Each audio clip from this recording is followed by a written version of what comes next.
$162,000. That's what each region is going to get. So our portion is the total $162,000. My name is Mildred McLean. I have been organizing for the past 61 years. My experience as an organizer is a mixed bag. It is what my assignment is. That's what I came to do outside of teaching. In the 61 years of organizing, I've witnessed almost everything because I participated in the civil rights movement, I participated in the women's movement, the environmental justice movement, the Black nationalist movement, the Pan-Africanist movement. Any movement that is for justice, I have been a part of. And during the last administration, we witnessed with the stroke of a pen, with executive orders, with rollback of regulations, almost all of those 32 years of work wiped out, pushed down the drain, because a lot of the regulations were rolled back or eliminated. So when that happens, you look at I have invested 30 years of my life, 30 years of missing birthdays of children, birthdays of grandchildren, major events in the community because you're out organizing. In our work or our fight for environmental justice, we are trying to transform neighborhoods and communities that have been exposed to all kinds of toxins and poisons and contaminants, vis-a-vis the air, the water, the soil, industrial insult and industrial assault. We are fighting against laws and regulations that err to the side of those who pollute us. We fight against corporate polluters. We fight against government polluters. We fight against those things that deteriorate our quality of life on the regular. We fight against companies being able to emit particulate matter, able to emit dioxin, able to emit things that we can't even pronounce. We are fighting against that kind of behavior and that kind of system. What are we fighting for? The environmental justice community fights for, let's say, equity. It fights for justice. The story for us is that coming from the Atlantic Ocean to Lazaretto Creek was the first port where we got off. And we were taken off of those ships to be cleaned up. First of all, assessed, the extent to which our teeth was good, our hair, our skin, or whatever, then cleaned up and repackaged, so to speak, put back on those ships or put on small boats to then come back in a little small part of the ocean into the place where it meets the river, and those people then were taken up through the Savannah River Canal up to the places where they would be auctioned off. So for us, environmental justice or environmental contamination started right there on those ships. And we go to Lazaretto Creek as a remembrance of the connection between what we do today and what was done to us hundreds of years ago. So as we do our work in Savannah, we are always cognizant of that legacy that we carry. And it emboldens us to do work in a very different way, because all of that work is geared toward dismantling the heritage and the legacy that we have had as enslaved people in this area. And we use it as a springboard to keep us strong in knowing that we are so connected with our ancestors and that our ancestors are an active part of the movement because they help to guide us, they help to protect us, they help to show us the way. So one of the things that I was about to bring up with the former principal, Frank Spearman, he was the principal while I was at Peach County. He came to a couple of community meetings.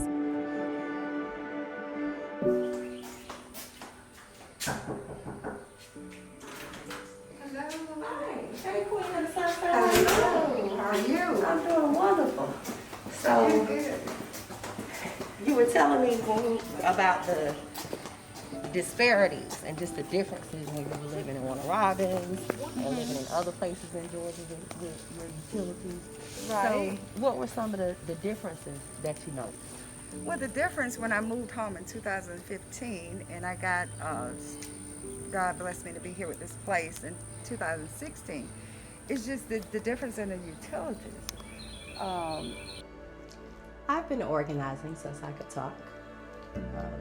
My first bit of organizing probably happened in this den with my brother, trying to organize ways that we could stay outside and play longer and things of that nature, definitely in the classroom. My first bit of social justice organizing occurred when I was 6. There was a situation here. During that time, we had a Refco drugstore, and there was a single pregnant black woman that went into the drugstore, and there was a white clerk who accused her of stealing. And instead of her approaching her with any sense of dignity, he chose to body slam her. And so there were protests, and I can recall going with my mother to protest. And I can honestly say that looking back on it, my mother raised me to be an organizer. It's in my blood, it's in my DNA, and it's got me where I am today. But I've been organizing with the Partnership for Southern Equity since 2018. Organizing in Fort Valley, it can be hard. A lot of times people are comfortable, especially when you're dealing in a small town or rural area, because you know everybody.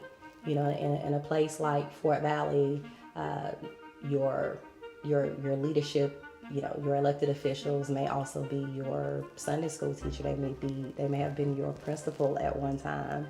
They may have been your basketball coach. They're people that you go to church with. It can be a beautiful thing. It can be a very strong thing, especially in a place like Fort Valley. A lot of people are under the impression when you are speaking to a place like Fort Valley, Georgia, that's very small with about 3 traffic lights, that you're dealing with a lot of docile individuals, but that is simply not the case. What drives me every day as an organizer is just the love and passion, you know, that I have for my community, even just complete strangers. Just knowing that, you know, this is a work of love and of service and just the passion for it. People in the community at times will joke and call me the Fort Valley Olivia Pope. And I'm actually true to my name, which is pronounced Go See Her. So the kind of running joke is if you want something done, or if they're having this idea, or they're trying to figure out, you know, Marsha, I'm feeling like I think something's not right about this situation, or have you read this? And so I've, you know, I have a reputation of being trustworthy, of being ethical, for meaning what I say, saying what I mean, calling a thing, and getting results.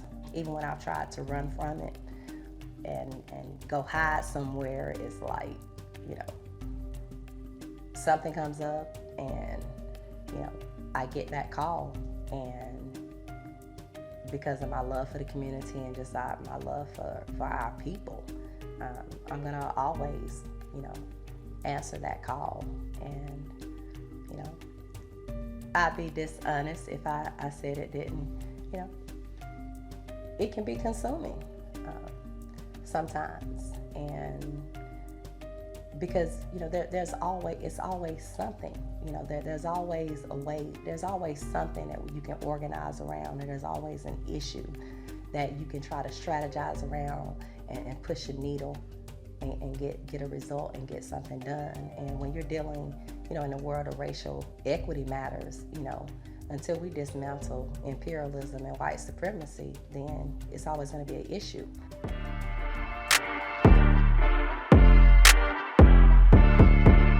I have been an organizer for about 3 years.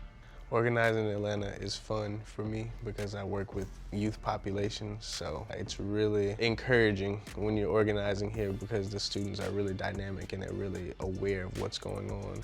So we work with several universities across the city of Atlanta. We work with the AUC, which is Clark, Atlanta, Morehouse, and Spelman. We work with Georgia Tech, we work with Emory, Oglethorpe, and several other universities across the area. My experience with organizing over the last 5 or 6 years, I've been introduced to organizers, is very extractive. People parachute in from a national organization and they have this money and they have this notoriety and they try to make quick relationships, make quick deals and swoop in for the press release. And then when the press is gone and the money is gone, they leave.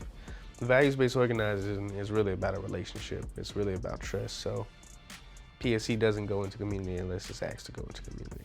That's the first thing. When PSC goes into community, they don't ascribe what needs to be done, they ask what needs to be done. And once they ask what needs to be done, we listen. So we're not gonna go into a community and say everybody has to have solar in order for us to have a better future. We ask like, what are your problems? And if the problem is diapers, but we came in there as the energy team, then we're gonna transition our conversation to diapers. Because if I can't meet your basic needs on the Maslow's hierarchy of needs, then there's no way I can ever get you up the ladder to deal with something as esoteric as a climate disaster, because you have day-to-day disasters. Living in the ghetto with the inability to pay your light bill is by far one of the most nerve-wracking things that I've ever experienced.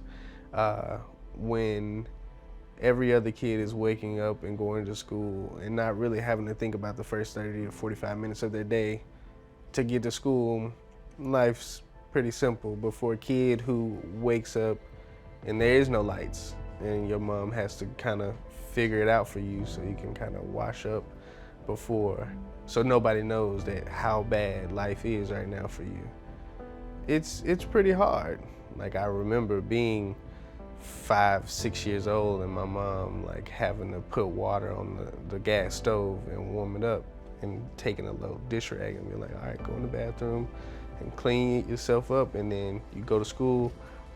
If the lights still are not on by the time we get home, we'll get takeout, we'll light a candle, we'll raise the window and the blinds up. Like we'll make the compromises necessary. If you need to do your homework, we'll go to the library for an hour. So it's a lot of time that gets eroded away from you when you have to deal with energy burden at such a young age, because the simple flick of a switch, the thing that took you a millisecond to do that you didn't have to think about, there's another kid who has to take a 45-minute compromise to that. And if you collectively add that up 5 days a week, 8 months out the year, it really adds up on what you're spending your time doing versus what you could be spending your time doing. And it's difficult. It's very, very difficult. The understanding that there's another kid just like me who is in elementary school right now, who is just trying to figure out and get through the day, that doesn't have energy, really does motivate me to get up and do my job every day. I think also in tandem with that, the fact that we have technologies now that can completely undermine the system that exists and give you freedom away from a utility company really, really inspires me. So as I move forward with my career, solar and energy efficiency and things like that are really going to be pivotal for the generation that I'm in and the generations behind us, because we may live in a world where you don't have an electric bill, and we've never met a human being that didn't before now. And the fact that that's a possibility gives me a lot of hope. I've been organizing since I was a teenager. A good day for me as a community organizer in Atlanta is just about relationship building. When you talk to someone and they have an aha moment or a light bulb moment, when it clicks, when they understand the intersection between utility justice and housing affordability, when they understand the connection between energy equity and food insecurity and those type of things, and when they understand that everything that we do at the Partnership for Southern Equity impacts them on a daily basis, and we can make the issues that we talk about kitchen table topics. I'm striving to help the grandmother who lives on a fixed income. I'm striving to help the boys in the hood that hang out on the block that don't know how they can impact or foster change for their community. I am doing this work for the least of these, the lost, the overlooked, for the next generation that's coming behind me, for everyday Black folks, brown folks, indigenous people, people who've been written off and sold out. A tough day in the work is people calling you and asking if you can help them with Thanksgiving or Christmas. A tough day in the work is people who often need the help of the organizer for their immediate and felt needs. The people who know your love of community and they seek your assistance for wraparound services. Hearing stories about children who don't have electricity when school is virtual. Families who, even though you do racial justice work, call you because they need groceries. And understand that you understand that there is no disconnect between economic justice, racial justice, and energy justice. And so I get those phone calls, even though I don't work at the Salvation Army, even though I don't work at a mission, even though I don't provide wraparound services. I get the calls when folks are struggling. I get the calls when folks need somebody with some muscle, when they're going to the school board or when they're going to city council or when they've called Georgia Power or their local municipality and they're not being treated fairly, when they're being minimized and overlooked. So that's what hard days in the work looks like. I've been an organizer literally since I was 8 years old, engaged in the community with my parents who were involved in the civil rights movement, holding up protest signs before I knew what they said. It's been a part of my life, and it's something that will always be a part of my life. I started Partnership for Southern Equity 10 years ago now because I felt that more than charismatic leaders, we needed strong organizations in order to move us forward as a community. And so I transitioned from my job at a university to begin the hard work of growing an institution. And I was blessed to have one person who believed in my vision, a gentleman by the name of Dwayne Patterson, who was the first employee of the Partnership for Southern Equity. And at the time, I was actually still at the university that I was working at when PSC was started. And over the years, it grew and became more and more influential and began to touch more than the initial areas that we were engaged in. And now it has just been an honor really to see not only how it has grown, but the way it has impacted, in my opinion, the lexicon of our communities and the way that we look at the work and how we articulate the work. And for me, what I'm hoping also, my prayer is that the Partnership for Southern Equity has also played a role in shrinking what I call the courage gap in our communities, and that it has inspired more people to speak out and be courageous.